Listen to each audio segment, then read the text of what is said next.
Bien amigos, vamos con la segunda y última parte del debate, que en este caso es sobre los cinco mejores entrenadores españoles de la historia. Un tema que realmente creo que quizás es casi un consenso, por lo menos el primero, pero hay otros entrenadores españoles que hay que mencionar. Realmente que no todo en el fútbol español como técnico gira alrededor de Guardiola. Realmente que hay que investigar más y se van a dar cuenta de los tremendos entrenadores que vamos a mencionar ahora. Así que Gerard, ¿te gustaría empezar hablándonos del Luis Moloney, que es tu puesto número 5? Sí, por supuesto. Digamos que tal vez un hombre que queda un poco perdido en el tiempo, pero que básicamente brilló o pues digamos tuvo sus logros más importantes dirigiendo al Real Madrid en distintas oportunidades. Muchas veces era como un bombero que llegaba a salvar algunas temporadas, pero dentro de todo le sirvió como para tener un palmarés bastante interesante, ¿no? Es uno de los pocos entrenadores españoles que tiene 3 títulos de liga y pues a eso lo complementa con 2 títulos de Copa UEFA, además también de 2 Copas del Rey, y que tal vez en un momento donde pues el Madrid tal vez no arrasaba mucho a nivel de España y Europa, dentro de todo pues sirvió y pues entró a la historia de este gran club como un ganador a la hora pues de gestionar el equipo, y que me parece que tiene como números interesantes como para destacarlo en ese sentido, y que dirigió pues equipos recordados que quedaron en la historia del Real Madrid, como precisamente ese conjunto blanco de los años 80, termina consagrándose por 2 veces en la Copa UEFA, y que también pues en distintas oportunidades de la Liga Española, y que digamos que eso habla de lo importante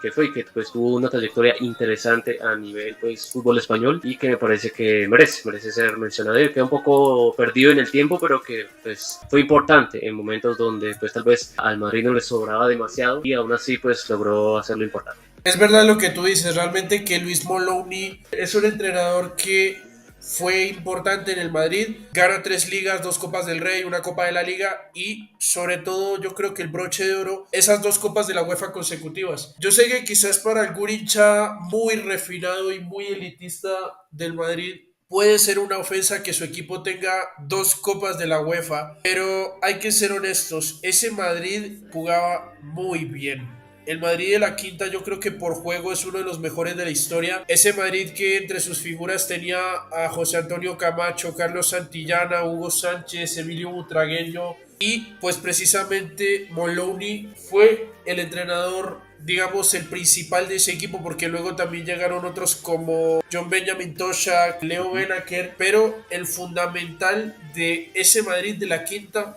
era el señor Luis Moloney. Así que lo que cabe me parece igual interesante tu elección. Voy ahora yo con mi puesto número 5. En este caso yo he puesto un entrenador que de hecho es muy querido en el fútbol de esta nación, que es el señor Luis Aragonés. A ver, sé que puede parecer raro que yo lo ponga hasta el puesto 5, porque incluso para algunos sería top 4 o top 3. Como entrenador, creo que Luis Aragonés fue el mejor que tuvo Atlético Madrid hasta que llegó Simeone. Es complicado hablar de Luis Aragonés en el Atlético porque él fue el máximo goleador en la historia del club hasta que lo superó Griezmann, pero encima fue el técnico más ganador. O sea, es como esos casos excepcionales donde tienes que poner jugador y entrenador a una misma persona en un equipo ideal histórico. Luis Aragonés como técnico ganó en el Atlético Madrid una liga, 3 Copas del Rey, una Supercopa de España y la Intercontinental en el 74, que de hecho Luis Aragonés termina siendo campeón de ese título como técnico porque despidieron a Adrián Escudero unos días antes y de hecho Luis Aragonés seguía en activo en ese momento, pero el Atlético Madrid decidió ofrecerle el puesto como entrenador y al final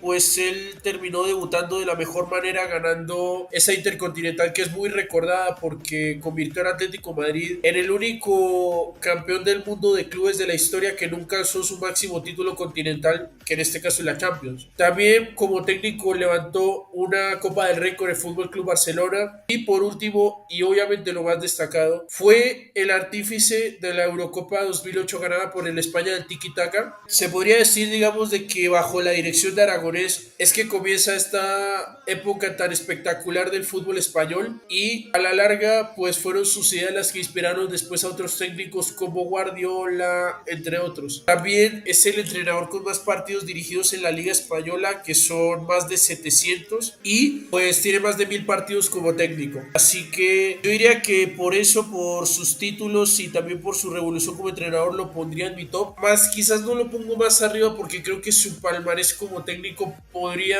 en lo que cabe ser mejor. Sin embargo, creo que uno de los héroes de la selección española no puede quedarse por fuera. Así que hablando de Luis Aragonés, que es tu puesto número 4, no sé qué apunte te gustaría hacer con respecto a él. Sí, no, también reconocer pues la enorme trayectoria que tuvo Aragonés, tanto como jugador del Atlético como luego técnico, que bien mencionas ahí, tuvo una parada bravísima, lo que fue esa Intercontinental y que pues obviamente estaba ante nada más y nada menos Independiente, ¿no? Es Independiente de Avellaneda que Sí. dominaba la Copa Libertadores en los 70 y pues con este Atlético de Madrid en emergencia con Aragonés en la cabeza logró vencerlo. Pues, en definitiva es lo que fue el segundo partido de aquella Intercontinental, entonces pues primero remarcar eso como su inicio ahí que le tocó una brava y supo solventarla, pero también dentro de todo, si bien es cierto que no tiene los grandes números que podrán tener otros entrenadores españoles, no hay que dejar de reconocer que haber ganado varios títulos con el Atlético de Madrid en fútbol pues han dominado, ¿no? Por los dos gigantes de siempre y otros clubes que tuvieron sus rachitas en aquellas épocas, pues no deja de ser importante que Aragonés pues haya logrado conseguir 3 Copas del Rey con el Atlético de Madrid, una liga incluso de España con los colchoneros, y también remarcó sobre todo que, como bien mencionabas, con él empezó como toda esta revolución esta española que empezó a adquirir su nueva identidad con el tiki-taka. O sea, él tuvo la valentía de prácticamente romper la historia del fútbol español en dos, dejar de ser la furia de lo que fue el fracaso del Mundial de Alemania 2006 y atreverse pues incluso a dejar de lado a jugadores importantes como el propio Raúl, que en su momento yo recuerdo ahí que me dolió y no entendía el por qué, pero digamos que es cierto que fueron como decisiones que tuvo que tomar para que España adaptara otro tipo de juego y a la larga le salió bien, porque pues a partir de ahí empezó a desarrollar todo lo que fue la revolución del tiki-taka, y como bien mencionabas, todo desembocó en que fue el primer gran título, ¿no? de la selección española en 2008 con esa Eurocopa de Austria y Suiza. Entonces también remarcarle eso, la valentía que tuvo y lo importante que fue para plantear la base, lo que ya luego sería la revolución de España del tiki-taka. Y para complementarte, ¿no? El dato que mencionabas, que obviamente es el técnico con más partidos dirigidos en la primera división española con 756, entonces eso habla de toda su longevidad y por qué pues cuando ya falleció obviamente se le reconoció como una leyenda básicamente del fútbol español, a pesar de que es muy reconocido con el Atlético de Madrid, pues obviamente todo ese fútbol sintió su partida porque fue importante y porque fue pues un hombre que a la larga pues demostró pues mucha dedicación, mucha pasión por este deporte y que a partir de él se explican por qué España figuró en grandes momentos en este siglo en el fútbol internacional. Perfectamente de acuerdo contigo. He puesto en el puesto número 4 un entrenador que, al igual que tú mencionaste con Moloney, este es un nombre que quedó perdido en el tiempo cuando realmente fue el primer gran entrenador español de toda la historia. José Villalonga tiene el mérito de haber sido el primer entrenador bicampeón de la Copa de Europa, ni más ni menos. Empezamos fuerte con ese dato. Fue el Sí, sí. entrenador que dirigió al Madrid en 1956 y 57 rumbo a sus primeras 2 conquistas de las 15 que tiene. Con él empezó todo en el Real Madrid en la Copa de Europa. Además de que también ganó 2 ligas, 2 copas latinas. En Atlético Madrid él ganó 2 copas del Rey, pero encima le dio al equipo colchonero su primer título internacional, que fue la Recopa de Europa de 1962. Y esto ya es, mejor dicho, el remate. Fue el entrenador que sacó campeón de la Eurocopa de 1964 a España. Yo creo que es un entrenador que está muy infravalorado y más aún cuando se tiene en cuenta de que fue un técnico que literalmente fue el que inició todo lo que después sería los grandes entrenadores de fútbol español. De hecho, él fue director técnico de Miguel Muñoz y aún así se le tiene en el olvido. Se tiene en el olvido que él supo gestionar un vestuario complicado con estrellas de la talla de Gento y Estéfano, que también sentó las bases para los entrenadores que después dirigieron a Puskás. Es que Villalonga realmente está muy infravalorado. Yo de verdad no lo puedo bajar del top 4. Definitivamente que un entrenador muy importante. ¿Tienes algún apunte al respecto? Sí, sí, reconocer ahí que yo soy uno de los que lo infravaloro porque no tenía toda la data de él y que pues había sido pues clave para esos títulos iniciales del Real Madrid en la Copa de Europa. Entonces, claro, se entiende por qué debe ser considerado y sobre todo eso que remarcas, el haber dirigido pues a otros apellidos que luego la romperían en términos de dirección técnica, pues obviamente eso habla de que aprendieron de él y que en él, en su trabajo, están las bases de lo que luego fue pues, la larga o la grande trayectoria de entrenadores españoles a lo largo de la historia. Entonces, sino reconocerle pues todos esos logros, todos esos aportes importantes que tuvo para el desarrollo del fútbol español y que sí, no, claramente merece pues un recibimiento más destacado a la hora de hablar de entrenadores españoles importantes en toda la historia. Pasemos ahora al puesto 3. Este es otro que realmente me da un puñal en el corazón. Vicente del Bosque debajo de Miguel Muñoz. Se ve de verdad que aquí también tú sacas tu faceta de hincha porque realmente que sí me parece un poquito insólito, pero bueno. ¿Qué tienes para decir de Vicente del Bosque? Te escucho. Dale, dale, no, sí, un genio del Bosque a la hora pues de hablar de técnicos españoles, es un hombre que tiene que estar sí o sí en las grandes listas porque obviamente pues su currículum lo dice todo, pues no solo a partir de lo que ya fue su explosión o pues su mayor exposición en cuanto a la selección española, pues a partir de él llegan los títulos obviamente más importantes en la historia de la selección roja, como lo es el Mundial de Sudáfrica 2010, también la Eurocopa 2012, sino que también, ¿no? Destacar pues lo importante que fue en ciertos momentos medio complicados para el Real Madrid, pero que dentro de todo él supo desaparecer como para ser el líder y ser el gestionador de vestuarios realmente bravos y que pues eran difíciles, pero que dentro de todo logró solventar bien con varios títulos en el camino, como pues fueron esas Champions League que consiguió en los años 2000 y luego en 2002, y a partir de eso pues se quería con una Supercopa de Europa, también una Copa Intercontinental en el 2002, pues eso también fue importante en lo que fue toda su trayectoria, sobre todo en el Real Madrid como director técnico, y pues aparte de eso consiguió algunos títulos nacionales, ligas y una Supercopa de España, pues obviamente destacarle todo eso que tuvo del Bosque y que también supo agarrar lo que fue el trabajo de Aragonés, que fue por decisión por parte del propio Aragonés que él quiso apartarse de la selección española, pero él estuvo a la altura y pues fue capaz de darle toda esa continuidad al dominio del fútbol español hasta llegar a lo que fue prácticamente la Copa del Mundo de 2014, donde creo que tal vez le achacaría un poco que no tuvo como la valentía suficiente como para regenerar de forma más profunda a aquel equipo, y que pues digamos que a partir de ese trabajo de que se limitó a la hora pues de tal vez darle más oportunidades a otros jugadores en ese momento, pues sí queda con esa manchita de lo que fue esa Copa del Mundo de Brasil 2014, ¿no? Pues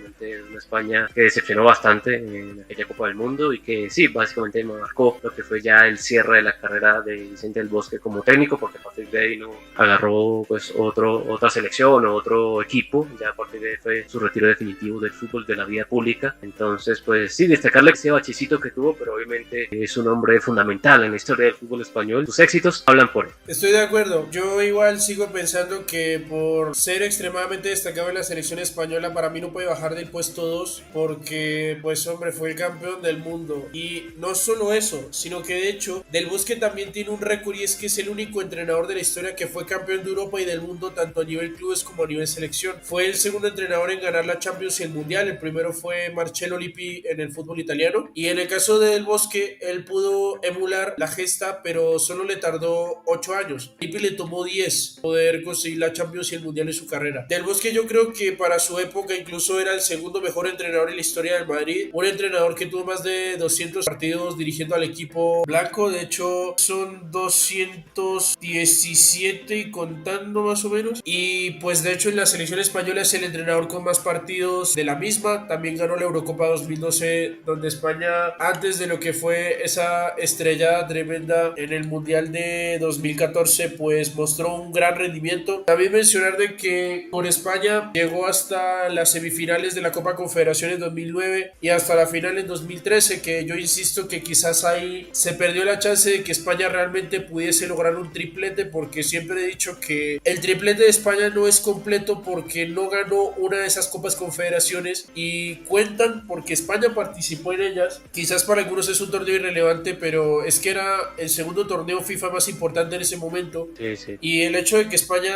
no haya podido ganarlo, digamos que le quita quizás la chance de que hubiera tenido un palmarés incluso más interesante. Pues también gana sus 2 Champions con el Madrid, también la Intercontinental, Supercopa, Copa Iberoamericana también, y sus 2 ligas. Es cierto que tampoco es que Del Bosque fuera un genio táctico. De hecho, algunas personas desconfiaban de que él dirigiera la selección española luego de lo que fue la etapa de Luis Aragonés, sobre todo también teniendo en cuenta cosas como que él era un entrenador con pasado en el Madrid, porque sabemos que los entrenadores con pasado en el Madrid no suelen ser de los más tácticos, sino que son más como un entrenador que sabe cómo gestionar el ego de los jugadores buenos y cosas de ese estilo. Sin embargo, Del Bosque hizo muy bien la tarea tanto en el Madrid como en la selección española, y yo creo que irremediablemente por eso yo lo pondría en el puesto número 2, pero igual está bien que tú lo pongas en el puesto número 3, no tiene ningún tipo de problema. De hecho, igual ahora quiero escuchar cuáles son tus razones para poner a Miguel Muñoz en el puesto número 2. Sí, bueno, aquí ya habla un poco el Gerard, un poco termomadridista, pero dentro de todo, pues Miguel Muñoz no deja de tener méritos sólidos, ¿no? Como para ser considerado uno de los mejores entrenadores españoles de toda la historia, sobre todo por esos récords impresionantes que aún hoy en día siguen vigentes, y eso es difícil, ¿no? Que algunos récords sigan vigencia a pesar de que el fútbol ha cambiado mucho y que pues, realmente han pasado nombres muy importantes a la hora de hablar de técnicos en toda esta trayectoria, pero Miguel Muñoz sigue siendo un hombre recurrente a la hora de hablar, pues, lo que fue el éxito del Real Madrid y pues básicamente, ¿no? Hablar de ese conjunto blanco que prácticamente monopolizó lo que fue la década de los 60. En aquellos años solo se les escapó en un par de veces el título de liga y por eso alcanzó a conseguir en total 9 este titán, como lo fue Miguel Muñoz, 5 de manera consecutiva, luego lograría también 3. Entonces eso habla de lo que fue pues su predominancia en esa época para dirigir pues a un club importante como lo fue también el Real Madrid, y por eso también naturalmente tiene nombres impresionantes a la hora de hablar de partidos dirigidos en la primera división española, que es el tercer técnico con más partidos en la liga con 608, y pues la gran mayoría de ellos dirigiendo al club blanco, pero tampoco, ¿no? Sus méritos se restringen a lo que es ya el ámbito local de España, sino que también puede extenderlos a nivel internacional, como fueron pues 2 Copas de Europa, las de los años 60 y 66, además de la Intercontinental del 60, donde Real Madrid que termina liquidando a Peñarol por goleada.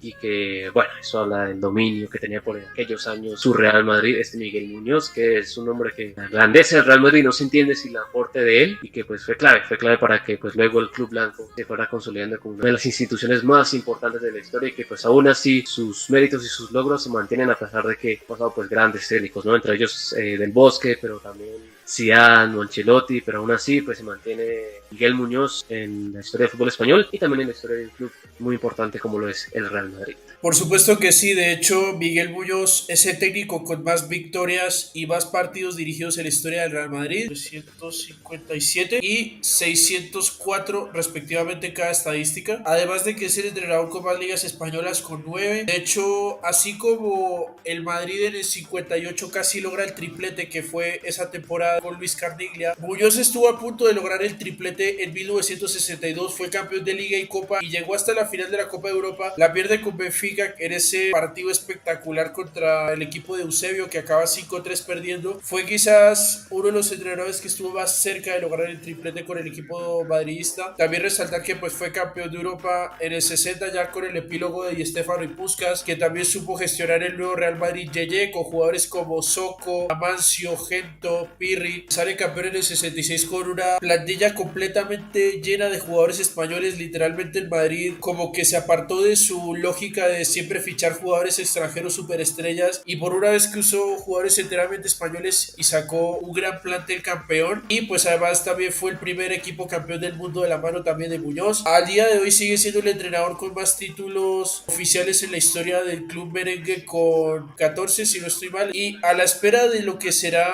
la final de la Intercontinental este año entre Real Madrid y posiblemente Botafogo, quizás Ancelotti podría superar o no a Muñoz. Y otro dato que también quiero mencionar es que Muñoz también destacó mucho en la selección española porque él dirigió 73 partidos y encima él llevó a la selección española hasta una final en la Eurocopa del 84, aquella que pierden contra la Francia de Platini con ese grave error de Luis Miguel Arconada, pero aún así pues tiene el mérito de haber sido el segundo entrenador que luego de dirigir al Madrid y triunfar allí tuvo las agallas suficientes como para tomar el mando de la selección española y encima volverlos competitivos otra vez y darles la chance de pelear un título nuevamente. Entonces yo creo que igual en lo que cabe Muñoz, sobre todo también por su gran regularidad en la liga y pues por ser el mejor entrenador español del Madrid históricamente, lo pongo aún así yo en mi puesto 3, pero también está bien como tú lo pones en el puesto número 2. Y finalmente llegó la hora de hablar de Pep Guardiola, posiblemente el mejor entrenador de la historia de este deporte. Eso ya queda obviamente a la subjetividad de cada quien. ¿Quieres hablar tú primero sobre por qué piensas que Guardiola es el mejor entrenador español de la historia? Por supuesto, digamos que es un hombre que entró a revolucionar el fútbol y lo hizo a partir de su irrupción en el Fútbol Club Barcelona, donde pues construyó un equipo prácticamente desde cero, aunque pues obviamente trasladando todas las bases, ¿no? Lo que fue pues toda esta identidad que ha conseguido pues el club culé a lo largo de las últimas décadas, el fútbol del tiki-taka, de la presión, del juego colectivo, pero digamos que él encontró una forma de perfeccionarlo y hacerlo que fuera pues realmente diferencial en el momento donde pues él irrumpió con el Fútbol Club Barcelona por allá en el año 2008 y que no tardó mucho en dominar el fútbol mundial con ese estilo bastante particular y que sí, no, sometió pues a muchos equipos y que obviamente a partir de priorizar las formas, que es algo bastante difícil en un deporte como el fútbol, donde pues hay muchas maneras, ¿no?, de ganar y que a veces pues tal vez hay maneras más fáciles o que digamos se le facilitan a más equipos, pero Guardiola decidió ir por un lado más estético, más efectivo a la larga, porque exige mucho más, entonces pues no se le quita mérito a eso, le da mucha importancia y que sí, a pesar de que yo básicamente he sufrido toda la carrera de Guardiola y pues lo he considerado pues siempre como un entrenador rival o pues que rivalizo tal vez con su filosofía, eso me voy a dejar desconocer su enorme trayectoria y que algo que me parece como fundamental es que todo ese trabajo no se limitó a lo que hizo en el Barcelona, que tal vez algunos se puedan quedar en que no, pues justo coincidió con la mejor generación del club culé, con Xavi, con Iniesta, con el propio Messi, que obviamente pues fue fundamental para todos esos éxitos, pero le doy mucho mérito a Guardiola, es que supo pues trasladar eso a los diferentes clubes que luego fue dirigiendo, el Bayern y luego el City, que pues ahí se ha seguido manteniendo y que si bien es cierto que se encontró contextos que lo han facilitado pues, con equipos grandes, sigue imprimiendo su impronta, es un entrenador de autor, eso es lo que verdaderamente pues me parece que marca la diferencia, es un entrenador pues que ha revolucionado el fútbol en las ligas donde ha ido y que pues me parece muy diciente, ¿no?, que hoy por hoy, por ejemplo, la Premier League en un texto tan competitivo y demás, básicamente todos los equipos buscan imitar lo que ha hecho Guardiola a partir del City, y no solo a partir del City, sino a partir de todo lo que ha hecho desde su trabajo en el Barcelona, y mantenerse por tanto tiempo en ese sentido palestra del fútbol mundial me parece que es meritorio. Y si bien tal vez los pocos argumentos que yo he encontrado como para encontrarle algún bachecito a Guardiola era el hecho de que tal vez no había podido ganar la Champions con un club distinto a aquel Barcelona, pues obviamente eso se cayó cuando ganó de manera totalmente justa y contundente lo que fue la Champions League del 2023 con el Manchester City. Entonces sí, a partir de ahí yo creo que ya caen pues todas las narrativas que tal vez puedan tratar de impedir la importancia que tenía Guardiola como entrenador en estos últimos años, y que sí, no, para mí, si bien es cierto que yo diría que para decir que es el mejor entrenador de toda la historia habría que profundizar mucho y entrar en este juego relativo de que, bueno, cada momento de la historia tiene su contexto, pero no dudaría en decir que el siglo XX, claro, de largo es el mejor entrenador, ha sido el más exitoso, y que a partir de su filosofía de juego y su impronta, siempre la respetó, siempre la manifestó y pues siempre apostó en ella para tener pues una carrera recontra exitosa que se resume en que tenga pues hasta ahora 39 títulos. Entonces eso habla brillante que ha sido Guardiola con su trabajo como técnico. Sí, efectivamente, de hecho, tengo entendido también de que Guardiola es el entrenador que más veces ha ganado el Mundial de Clubes con 4 títulos. Sí, de momento, hasta lo que pasa el 18 de diciembre, Guardiola sigue siendo el entrenador con más Mundiales de Clubes. También es el entrenador español que más veces ganó la Champions. Siempre se había esperado que por fin un entrenador español ganara una tercera Liga de Campeones y por fin se le dio a Guardiola. Es el mejor entrenador en la historia del Barça y también del Manchester City. De hecho, en el City ya ganó 6 ligas inglesas, 4 de ellas de forma consecutiva, lo cual es una cosa insólita para una liga que suele tener una competencia tan pareja. Además de que yo quisiera recalcar otras cosas como que Guardiola logró una liga con 100 puntos. En la temporada 18-19 logró un póker histórico porque levantó Community Shield, FA Cup, Copa de la Liga y la Premier también. O sea, creo que es el único póker nacional en la historia del fútbol inglés. También logró un triplete en 2023, un sextete con el Barça en el 2009. En el Bayern, más allá de que se esperaba que el tipo pudiese ganar una Champions, igual ganó 2 títulos internacionales. De hecho, también es el entrenador con más partidos dirigidos en la historia del Manchester City y uno de los entrenadores con más partidos dirigidos en la historia del Barça. Pero aparte de eso, de que de hecho es el segundo entrenador con más títulos de la historia, solo por detrás de Ferguson, y yo tengo la esperanza de que algún día lo supere. Guardiola, como tú lo dices, es un entrenador que destaca sobre todo por sus métodos. Realmente que la forma en la que Guardiola ha convertido el fútbol en un espectáculo tan grande en lo que respecta a la forma de jugar y no solo digamos al resultado es interesante. Yo, pese a que soy del Barcelona, también a veces rivalizo con el hecho de que Guardiola a veces no quiera ser práctico y a veces como que se complica demasiado la vida buscando que su estilo de juego se plasme, a veces incluso por encima del resultado. Yo pienso que incluso el palmarés de Guardiola sería más grande si él a veces privara más por el resultado que por otras cosas, pero eso ya es mi perspectiva. Yo a Guardiola siempre lo voy a querer porque pues es un entrenador goleador que le dio todas las alegrías que quieras al Barcelona, y estoy agradecido porque es gracias a él que Messi es el mejor de todos los tiempos y un montón de cosas más.